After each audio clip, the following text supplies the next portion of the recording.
Hi there, I'm Marley and today I'm going to be your teacher for another tutorial, or class, or maybe a lesson. No, seminar. Aye, a seminar of Scottish Fitba patter. If you missed my last seminar, let me fill you in on some bits of patter you might have missed as a little bit of revision. A big heed the ball. Now this is your big man up front, the player who, to put it nicely, is pretty poor with the ball at their feet, but loves an aerial battle for the headers. The big heed the balls live for that big punt up the park to them. And last time I said your big heed the balls are usually about 7 foot tall, but that's not true. He just has to be tall enough so he can put himself about a bit. If you want to get your team pure fired up and willing to go to battle for you in the pitch, then you need to be telling them, get into them, get into them.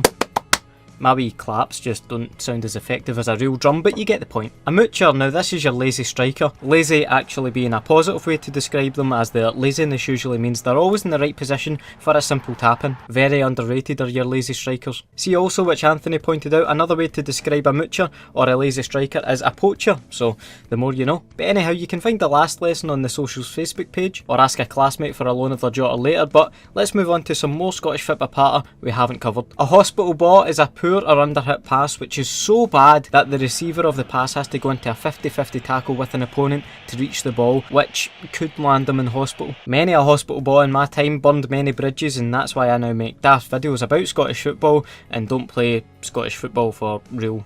True story. Pick that unit. Of course, in plain English, pick that out is acceptable, but there's something way more satisfying about scoring a belter and demanding the keeper to pick that unit. Basically it's translated into pick that ball that I have just blasted past you out of your net, for I am the greatest footballer on earth. If you ever find yourself in the situation of being at your first ever football match in Scotland and you don't know what to shout when a goal goes in, here's the simplest bit of knowledge you'll find in this video. In Spain or Italy, or in pretty much every non-English speaking football country, when a goal is scored the fans shout goal, as in goal. In England the fans shout yes, all very polite, but in Scotland we shout yas, yas. I don't know if it's just the way the word sounds or if there's something scientific goes on, but when everybody in the stadium just shouts yas after a goal goes in, it just sounds so much louder and better than anywhere else. And I'm not biased in any way at all, I think. Man on! Now man on means, Mr. Marley, these are just normal football phrases but with Scottish slang. Here, I don't think I asked you a question. Now you see me after class. If you see a player on your team taking too much time on the ball and an opponent's racing in, shutting them down, you better tell them man on so they know to get rid of that ball pronto. And the last bit of patter for this video is Jinky. Now Jinky was the nickname of the late great Scottish player Jimmy Johnston, who jinked his way in and around players. It's also a very overused nickname and phrase at a younger level of football. I guarantee everyone who played in a school football team under 15s or something had a player in their team called Jinky. Basically they were the only player in the team who could successfully dribble the ball past more than one opponent. And that's all for today's seminar of Scottish Fitba patter. Be sure to let me know in the comments any other bits of Scottish Fitba patter that wasn't covered in this seminar. I hope you enjoyed the video, have a nice day, and I'll catch you later.